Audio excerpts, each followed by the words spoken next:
यह नंदवारा पंचायत है और इस पंचायत में अवस्थित मध्य विद्यालय आदमवान पुनर्वास। इस विद्यालय की जरा आप हकीकत देखिए, आपको बिहार की शिक्षा व्यवस्था इसके आईनों में झलक जाएगा, आप इसके हकीकत से रूबरू हो जाएंगे। हमारे शिक्षा मंत्री जी प्रतिदिन इतना बढ़िया बढ़िया ज्ञान दे रहे हैं, अब लग रहा है कि एकदम भारत जो है विश्व गुरु बन जाएगा और बिहार जो है उसका केंद्र बन जाएगा।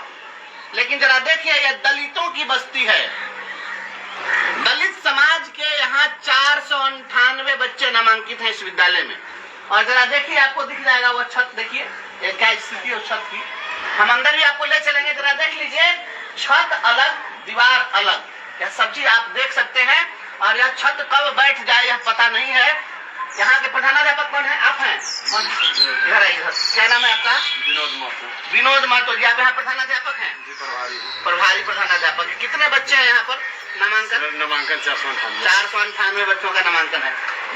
कितने बच्चे आ जाते हैं यहाँ पर? बच्चे 50% से ऊपर आ जाते हैं।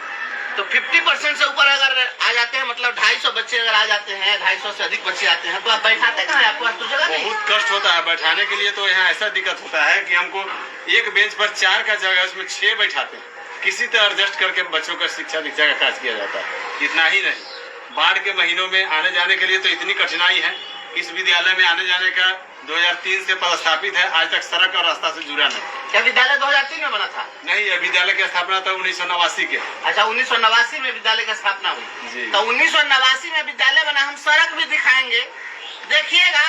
हर दिन तो राजपथ ही बन रहा है इस राज्य में। इस ज्ञान पथ को राजपथ से कब जोड़ेंगे ये लोग? आप देखिए इसको, आप नजर आइए, दिखाते हैं आपको।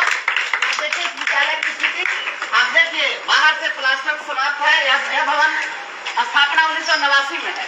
हमको लगता है उसी आसपास से बना हुआ यह भवन होगा। जरा देखिए और बारीक से जरा दिखाइए, ये छत देखिए, स्पष्ट आप देख सकते हैं। छत को दिखाइए, आगे आइए, जरा देखिए ये छत जो दिख रही है, ये देखिए आगे पूरा का सब फटा हुआ आपको दिख रहा है। और ये कब प्लास्टर छत सहित बैठ रहा है, इसका कोई ठिकाना नहीं है। ये पैचअप किया हुआ है, इसके रंग रोगन में मत जाइएगा। ये पैचअप किया हुआ है। पहले से जब प्लास्टर झड़ गया था और केवल छत जो है वह केवल दिख रही होगी, उस समय में जो है इसको पैचअप करके इसको रंग दिया गया है ताकि ये ठीक ठाक दिखे। लेकिन बस वास्तविकता है कि यह छत इतनी जर्जर है, ये छत कभी भी बैठ सकती है। और यदि छत बैठ जाए तो बड़ा हादसा होगा। जिम्मेवार कौन होगा? जगह नहीं है। अभिभावक कहेंगे कि हमारे बच्चे कहाँ बैठे, अब बच्चे आएंगे तो शिक्षक उनको कहाँ बिठाएंगे? बिल्कुल भवन नहीं है। आप 2 कमरों की स्थिति आप देख लीजिए घर में। इस कमरे की स्थिति इसी प्रकार से बनी हुई है। इसके हिस्ट्री छात्र सही है, क्योंकि एक ही भवन है तो दोनों कमरे एक ही साथ बने हुए हैं। तो आप देख लीजिए इसके भी छत को किस प्रकार से प्लास्टर करके और किसी प्रकार से इसको चूना उना से पोत किया गया है। वहां जो है छत लचका हुआ है, आप देख सकते हैं। इधर से उधर का लगता है कैसे नहीं दबा हुआ। ये कभी भी बड़ा हादसा हो सकता है, कभी बड़े हादसे का निमंत्रण यहाँ है। और बताइए, खिड़की में बल्ले नहीं है, किसी प्रकार से इन्होंने मरम्मती कराते उसको पैक किया है कि कोई बाहर से कोई नहीं आ सके इसमें। इसी में जो है चावल भी है, चावल रखने की कोठी भी है और इसी में सब कुछ है। कमरे, एक ही कमरे में विद्यालय चलेगा, इसी में कोठी रखेंगे, चावल रखेंगे, जगह नहीं है। शिक्षक कहाँ रखेंगे, क्या करेंगे? आइए जरा, आपको जो जरा सा दिखाइए क्या ऑफिस है। इधर आइए, आपको ऑफिस का नजारा भी आप देख लीजिए।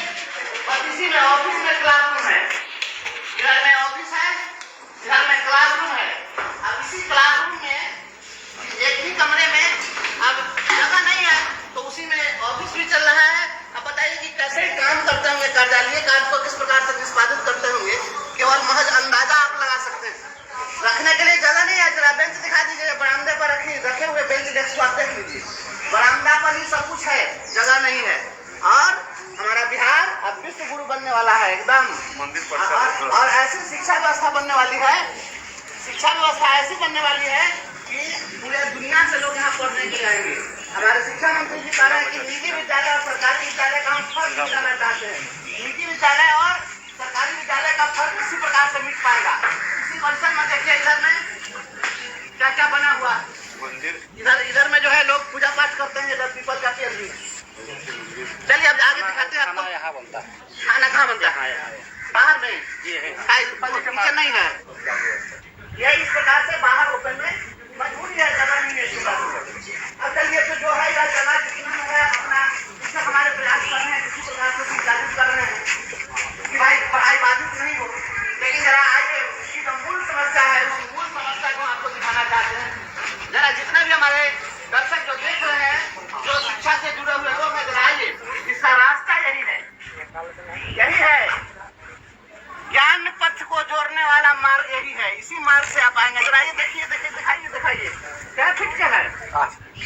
2 फीट, 2 फीट भी ना पूरा था, 2 फीट भी नहीं। देखिए 2 फीट का यह ज्ञान पथ है और इसी 2 फीट के ज्ञान पथ से ये सारे बच्चे हमारे ज्ञानी, ध्यानी, ऊर्जावान, ज्ञानवान बनने वाले हैं।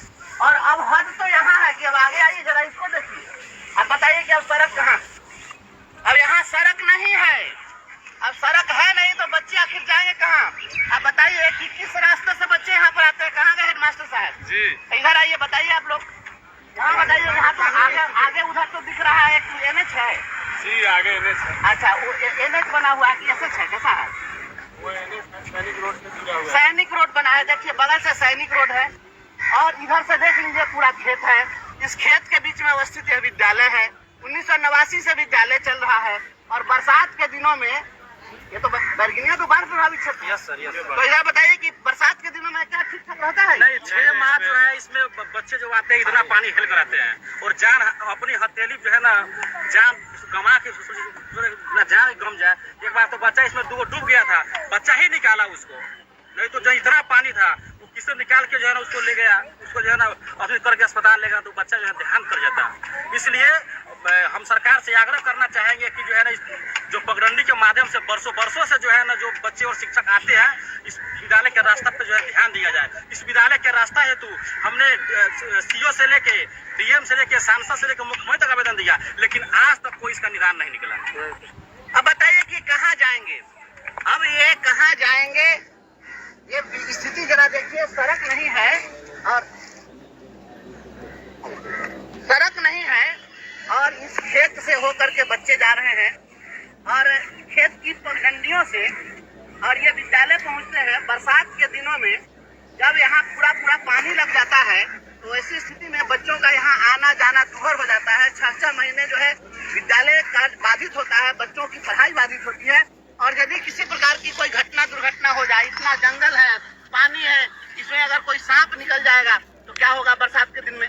आप सोचिए, हमेशा सर्पदंश की भी संभावना बनी रहेगी और इस प्रकार से कोई रास्ता नहीं है।